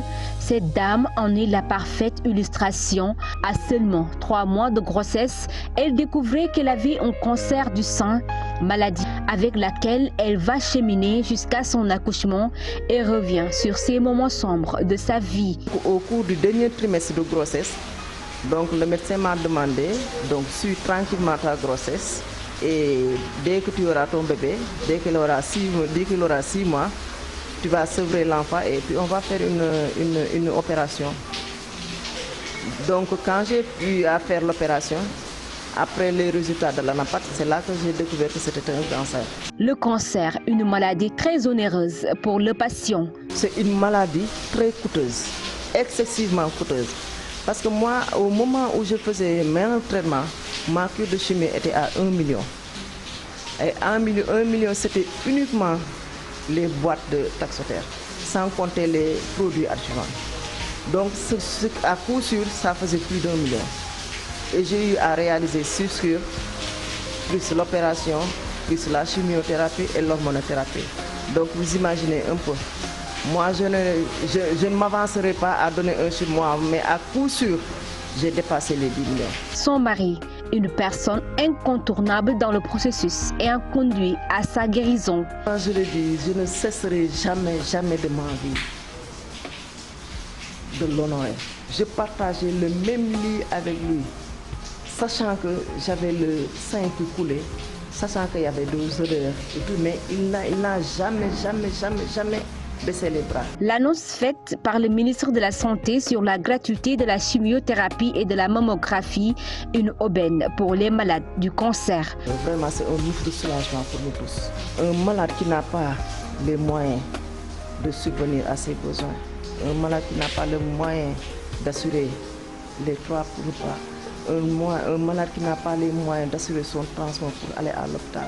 Comment ce malade peut débourser des centaines de milliers, voire des millions? Et j'espère que les autorités vont prendre toutes les dispositions nécessaires pour que les malades puissent en bénéficier. Plus de 7000 femmes au Sénégal souffrent de cancer, un tueur silencieux, certes, mais qui n'est pas indomptable si la maladie est décelée très tôt.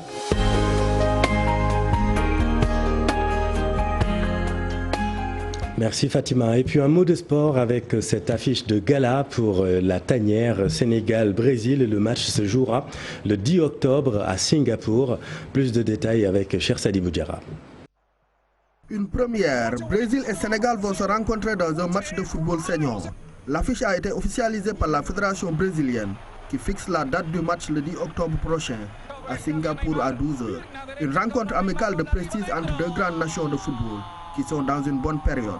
Le Brésil, deuxième au classement mondial de la FIFA, est le premier en Amérique du Sud après son sac à la Copa América de cette année. Le Sénégal, première nation en Afrique, 20e au niveau mondial, est le finaliste malheureux de la dernière CAN. Les deux sélections partagent également de nombreux cadres, coéquipiers en club en Europe. Idrissa Gana Gueye est le trio brésilien mené par Neymar au Paris Saint-Germain. Sadio Mané est un trio brésilien à Liverpool. Kalidou Koulibaly et Haaland à Naples.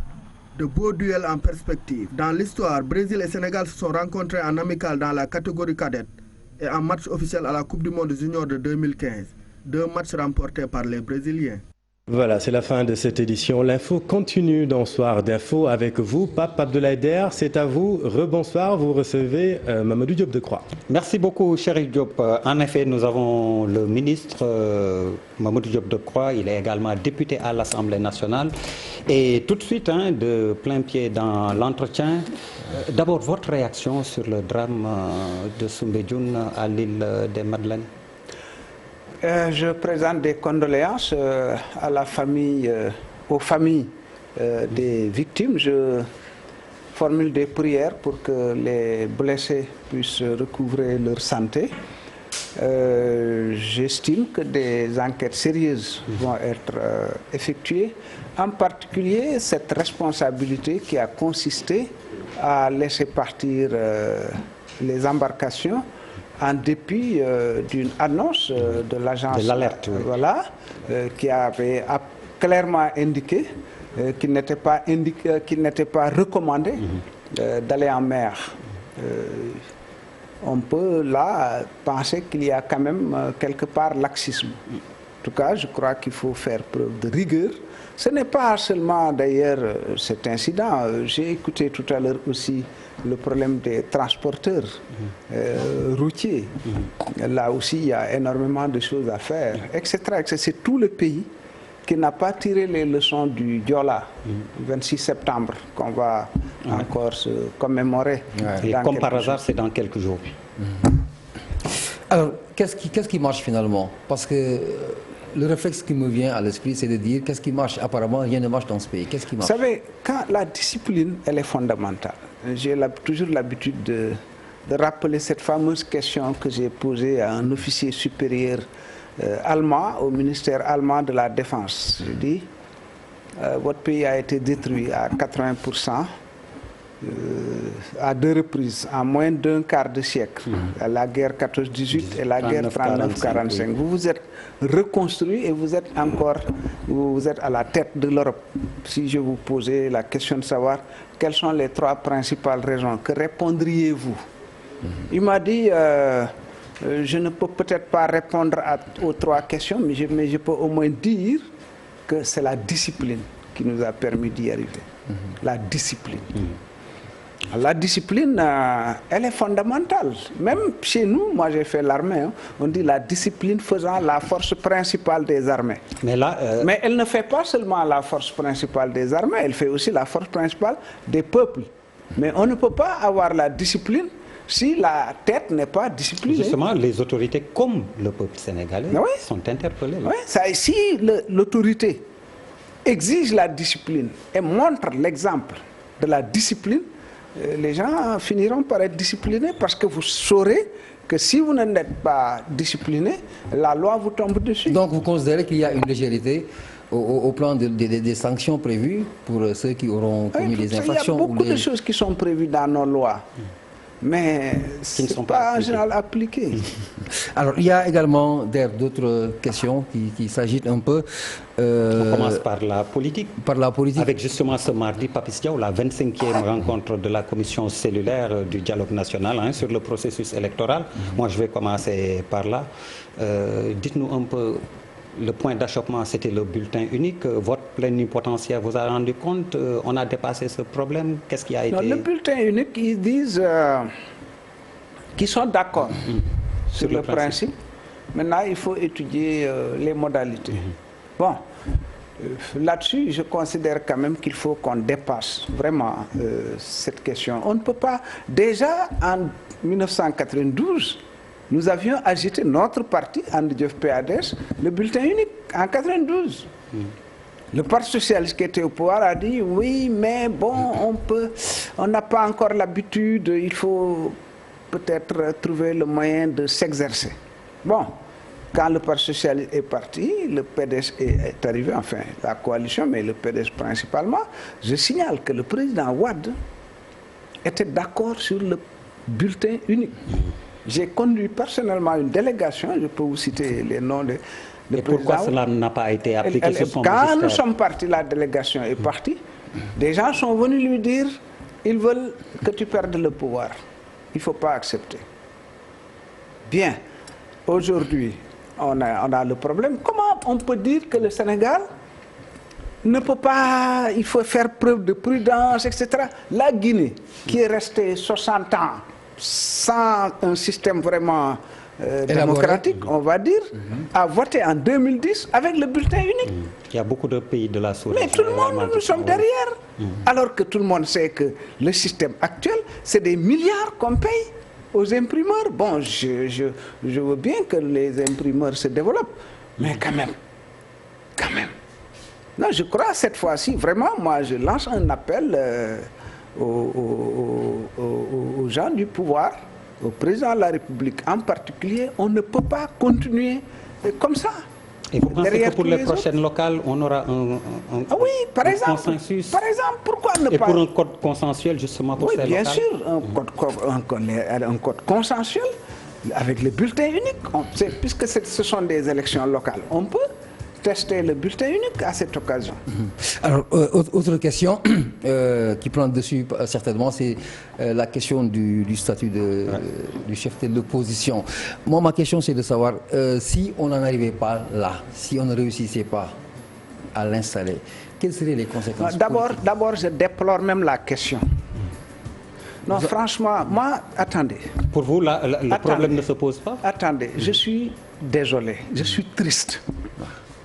On parle de choses extrêmement sérieuses, de comment notre système démocratique va être sauvegardé et se développer. On parle de statut de l'opposition et de statut du chef de l'opposition. Alors, les Sénégalais, on leur fait sauter la problématique du statut de l'opposition, qui est fondamentale, la problématique du chef de l'opposition. Et on veut même maintenant qu'on cite des noms qui doivent être ou ne pas être chefs de l'opposition. Non, vraiment, attendez, laissez-moi terminer. Vraiment, j'ai même entendu heureusement, ce ne sont pas des leaders, hein, mais quand même des cadres bien en vue de l'opposition qui se mettent à se battre, qui se tapent dessus sur cette question précise. Alors qu'aujourd'hui, la question que nous devons, voici 7 ans que l'opposition n'a pas bénéficié de ses droits constitutionnels. Les gens sont arrêtés, envoyés en prison, les manifestations sont interdites, etc. Au lieu de traiter cette question, on veut qu'on nous cite des noms pour être chef de l'opposition. Ça, c'est un. Deuxièmement, les partis politiques. On dit oui, il y a 300, etc. Aux États-Unis, il y a 2 partis, donc on doit réduire. C'est pas vrai. Aux États-Unis, c'est des dizaines de milliers de partis politiques. Mais c'est 2 pôles qui se font face pour les élections. Ce sont des dizaines de milliers de partis politiques. Moi, je peux créer un parti politique à Ngor parce qu'il y a l'avancée de la mer. Mais c'est 2 grands partis politiques. Oui. Alors, ici au Sénégal, mais on peut réglementer cette affaire. Il y a des partis qui sont connus, qui répondent à tel et tel critère. Quand le ministre de l'Intérieur convoque pour discuter de ça, ce sont ces partis qui viennent, mais pas 300 ou 400 ou 500. Vous comprenez? Alors, de grâce, moi, je veux que les Sénégalais me respectent. Si je dis aux Sénégalais, il faut normaliser la vie politique, il faut... pas normaliser d'ailleurs, rationaliser, etc., etc. Mais ça renvoie à pour moi, des principes nobles, sérieux. Mais on va sauter le statut des partis politiques, de l'opposition. On va sauter la problématique des partis politiques en tant que tels. Et on va directement à le chef de l'opposition. Et quand on parle du chef de l'opposition, est-ce que c'est Moussa ou est-ce que c'est Ablaye? Alors on va mener ce débat-là et laisser tomber. Ça semble être, monsieur le ministre, ça semble être un débat des politiciens. Oui, c'est ça. Ça n'a pas l'adhésion des peuples. Et dans la conséquence aujourd'hui, parce que l'exemple a été prouvé ailleurs, cela crée des facilités, une réduction de l'opposition, parce que le chef de le chef de l'opposition, il a des avantages énormes. Il a quasiment rendu ministre. Attendez, alors, cette affaire est dans la Constitution. J'imagine qu'on ne l'a pas mise dans la Constitution pour ne pas l'appliquer. Mais j'attire l'attention sur ce que je viens de dire. Maintenant, bon, oui, il y a des facilités, il y a ça. Moi, ces questions ne m'intéressent pas. Ce qui m'intéresse, c'est le rôle de l'opposition. L'opposition, elle doit s'opposer. Pas le chef de l'opposition. Voilà, c'est tout. Le chef de l'opposition. Voilà, il y a des budgets, etc. Est-ce que l'opposition a besoin d'un chef? Non, c'est ça. Il faut poser la question à Macky Sall qui a mis ça dans la Constitution. Moi, je n'ai pas mis ça dans la Constitution. Alors, bon, même le président Wade en avait parlé. Ça n'a pas été appliqué. Alors, moi, vraiment... on va en parler, c'est évident, puisque c'est dans la Constitution, mais pour l'instant, je ne veux pas donner mon point de vue. Voilà. Alors, pour progresser dans le débat, après le statut donc, du chef de l'opposition, on aborde les questions économiques, Papis Diaw. Les finances. Les finances, là, oui. Alors, les finances publiques. Bon. Tout est au beau fixe. Les finances publiques, je crois quand même qu'il y a un certain nombre de problèmes pour ce qui concerne les finances publiques. La cure d'austérité, le Premier ministre est supprimé, beaucoup d'agents sont supprimés, des consulats sont fermés, on dit qu'on rationalise les dépenses de téléphone.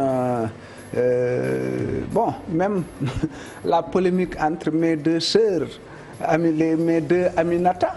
Aminata et Aminata Mbengue. Voilà, l'un dit il n'y a pas trouvé d'argent, l'autre dit etc. C'est un peu ces questions, la dette des 18 milliards aux écoles supérieures d'enseignement privé, etc., etc. Alors,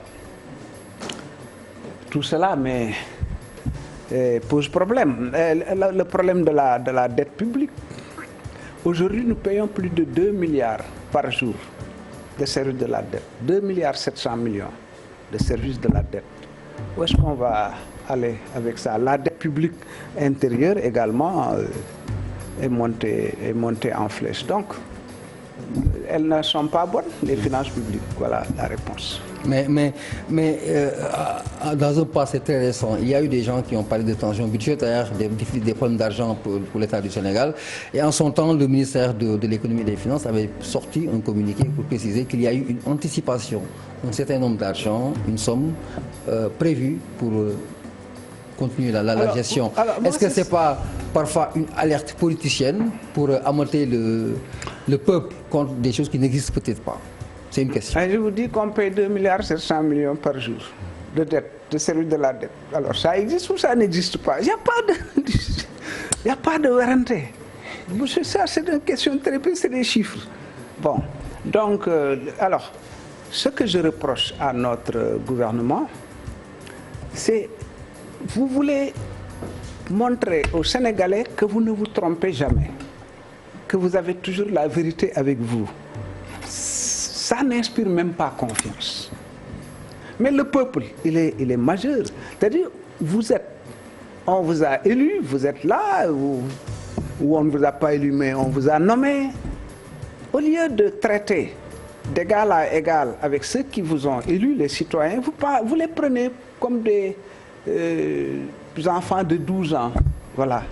Et vous leur racontez des conneries à longueur de... Enfin, je retire le mot. En tout cas, il faut dire la vérité aux gens. Quand vous avez des difficultés, vous dites que vous avez des difficultés. Ça fait que quand vous avancez et que vous dites oui, j'avance, les gens diront ah oui, effectivement, il avance. Donc pour vous, le gouvernement de Macky ne fait pas l'affaire, surtout au plan économique?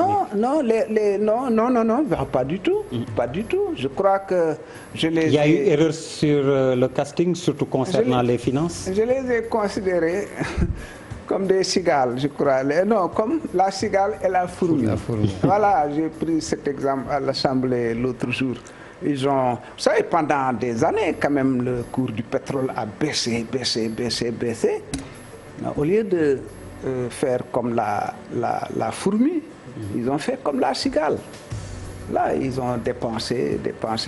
Maintenant, il y a cette situation, le conflit, les tensions entre l'Iran et les États-Unis, d'une façon générale, d'ailleurs, la politique agressive de Donald Trump qui fait que les cours du pétrole sont complètement déréglés, la guerre au Yémen, l'attaque contre l'Arabie Saoudite, etc., etc. Donc, les cours du pétrole sont attendus à la hausse. Et quelles répercussions sur notre économie, etc. Donc, ça, c'est une grosse interrogation pour l'instant, puisqu'on attend de voir ce que cela va donner comme j'ai dit que c'est une interrogation pour l'instant par rapport à l'histoire de l'Arabie Saoudite et de l'Iran. Alors, pour revenir à l'État du Sénégal, la seule consolation, c'est que quelle que soit la situation, il arrive peut-être ou non à gérer la situation.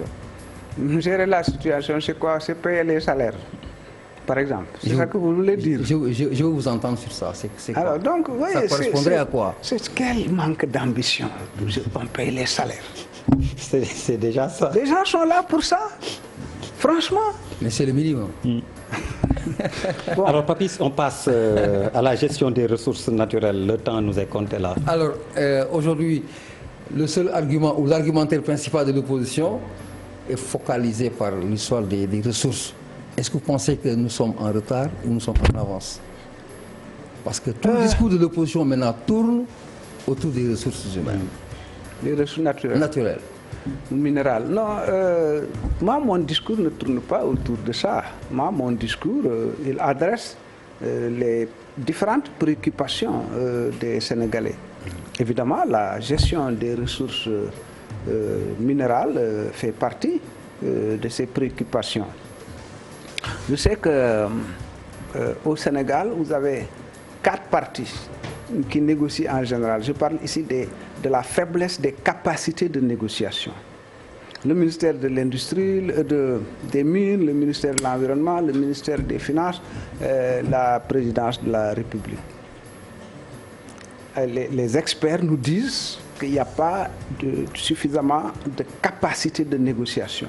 Pourtant, la Banque africaine de développement, des experts à la disposition des pays africains pour les aider dans des négociations de ce type, mais on ne les sollicite pas. Alors, l'Assemblée nationale... Je voudrais vous relancer, il y a une préoccupation. Pourquoi est-ce que c'est simplement dans ce secteur qu'on a des problèmes de négociation? Et ailleurs, ça marche. Et subitement, attendez, non, ne me dites pas.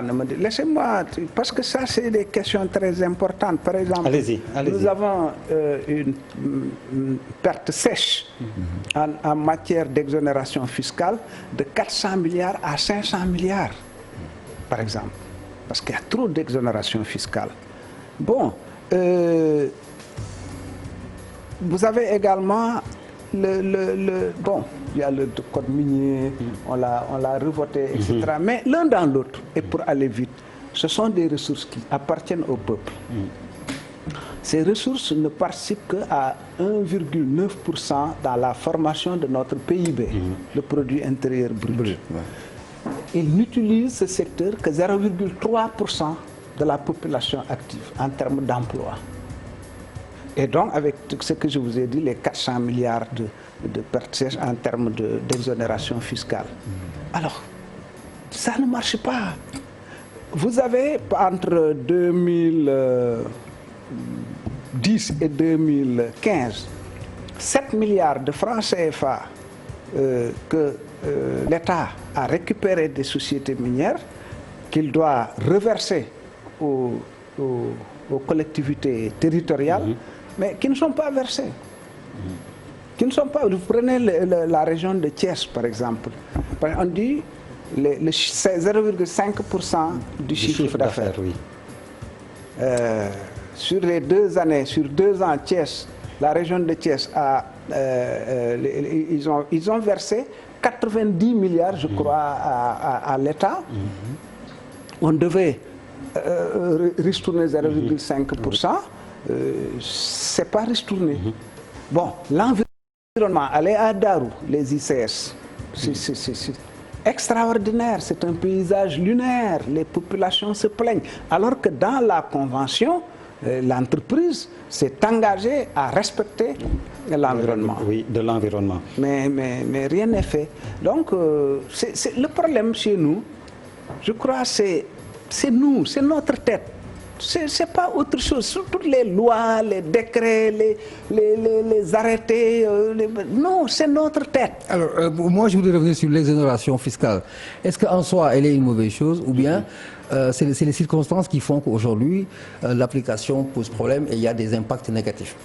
Non, c'est pas aujourd'hui, c'est depuis toujours. C'est depuis toujours.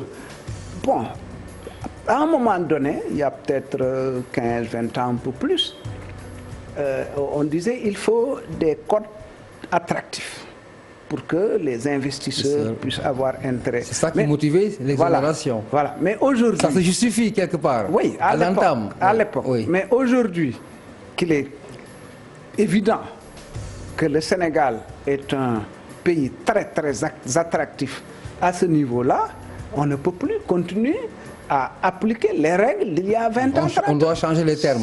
À votre avis, les termes sont restés en l'état? Il y a eu un code minier qui a été voté, bon, mais les gens n'appliquent toujours pas. Alors, Papis Diaw, plus que 4 minutes. Monsieur le ministre, pourquoi vous voulez déférer devant une commission d'enquête parlementaire les auteurs de la saisie de la drogue? Ah non, pas les auteurs de la saisie, je les félicite, les auteurs de la saisie. La douane, je les félicite. Mais ce qui est sûr, ils défileront, si la commission est mise en place, ils défileront devant la commission. Oui, bien entendu, puisque ce sont quand même Alors pourquoi des témoins privilégiés. Non, 250 milliards, cette saisie a été estimée à 250 milliards. C'est pas rien, 250 milliards. C'est 1000, on m'a dit c'est 1000 et quelques kilos, plus d'une tonne de drogue dure. S'il ne s'agissait que de ça, l'État doit effectivement mettre en branle tous ses moyens pour savoir comment ça s'est passé, pour réprimer et pour prévenir. On n'a pas, jusqu'à présent, en tout cas, moi je n'ai rien appris de ce que l'État aurait pris comme disposition. Mais quelques jours après, le président Moustapha Cissé Lo, qui n'est pas n'importe qui. Et justement, on voulait bien vous demander ce que vous pensez de sa déclaration. Voilà. Si on rasait tous les immeubles construits à Dakar par ces autorités trafiquants de drogue, il en resterait peu debout. Il n'a pas dit que ça. Il a dit qu'il est prêt demande au procureur de m'appeler. Mais oui, et il dit ces autorités en plus, trafiquants. Alors donc, c'est très sérieux. C'est extrêmement sérieux. C'est extrêmement grave. Alors moi, ça c'est pas que du sérieux, mais c'est une gravité. Alors voilà donc un pays où je ne sais même plus s'il y a des référentiels. Parce que c'est ça qui est le plus grave. C'est-à-dire, je ne sais plus où est-ce qu'on va s'arrêter. Parce que quand une personnalité comme Moustapha Cissé Lo, premier vice-président de l'Assemblée nationale du Sénégal, président de l'Assemblée, du Parlement de la CEDEAO, toute l'Afrique de l'Ouest, qui dit ça, après une constatation que personne ne discute, 250 milliards de drogue saisie. Certains qui avaient été arrêtés, des étrangers, je crois, italiens, allemands, ont bénéficié d'une liberté provisoire. Et jusqu'à présent, on n'en parle pas. Puis on considère que les Sénégalais vont oublier et passer à autre chose. Alors, quand est-ce que quand ça nous retombera sur la figure, il ne faudra pas qu'on dise Ndogalu Yalla là. C'est ça que je peux répondre. Alors, pour la commission, la demande est sur la table du président Moustapha Niasse. Oui, absolument. D'abord, une question orale au gouvernement. J'espère quand même que le gouvernement viendra répondre à ma question orale. En tout cas, c'est prévu par la loi organique portant règlement intérieur de l'Assemblée nationale. Ils doivent venir répondre à cette question. Est-ce qu'ils viendront? En tout cas, j'ai posé la question. Pour l'Assemblée nationale, j'ai demandé une commission d'enquête parlementaire. Bon, récemment, la majorité a pris une initiative consistant à mettre en place une commission d'enquête parlementaire sur les 94 milliards des impôts et domaines. Ici, moi, je demande une commission d'enquête sur les 250 milliards de la drogue et également sur comment le gouvernement gère ce dossier de la drogue en général, pas seulement... Le temps imparti est fini, mais juste vous demander, vous êtes en discussion pour le gouvernement qu'on annonce, pour le prochain gouvernement? Pourquoi vous me posez cette question? Mais pourquoi je ne vous poserai pas la question? Pourquoi vous me la posez? C'est le président Macky Sall qui forme son gouvernement. S'il vous appelle, vous y allez? Nous sommes dans l'opposition. S'il vous appelle, vous y allez? Non, nous sommes dans l'opposition. Mais il y a l'entrisme, monsieur le ministre. On n'est pas dans ces logiques. Non, d'abord, on n'est pas dans ces logiques. Ensuite, franchement, c'est un type de question. Bon, je sais que vous posez ça un peu pour...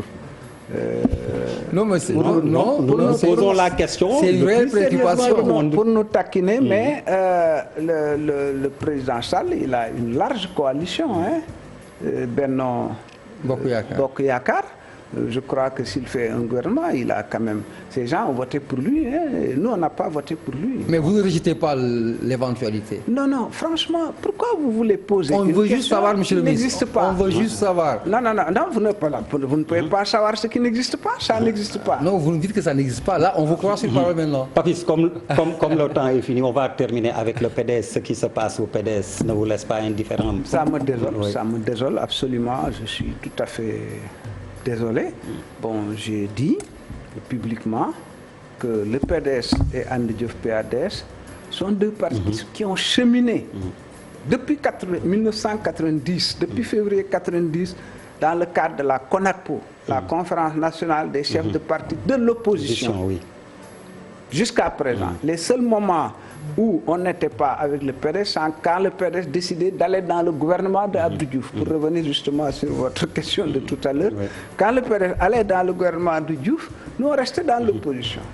On disait toujours au président Wade, laisse-nous garder la baraque. De toute façon, vous allez revenir. Mais là-bas, il ne fait pas beau vivre dans l'opposition. Donc, nous souhaitons, nous prions. On vous sent embarrassé.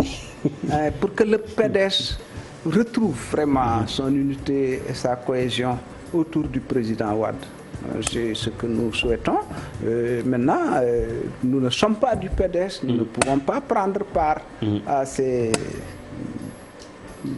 Vous n'avez pas été sollicité comme médiateur, comme vous avez longtemps cheminé avec... Constamment, mais je n'ai pas besoin de dire ce que je fais. Vous savez, il y a beaucoup de gens, même quand ils vont chez le président, on fait des vidéos. Non, moi, c'est pas ça. Quand je vais chez le président, on discute et je m'en vais. Merci beaucoup, Mamadou Diop Decroix. Alors, c'était tout pour Soir d'Info. Meilleure santé à Aram Touré. Nous espérons que vous allez la retrouver dès demain, Inch'Allah. Merci aux invités, à la régie également.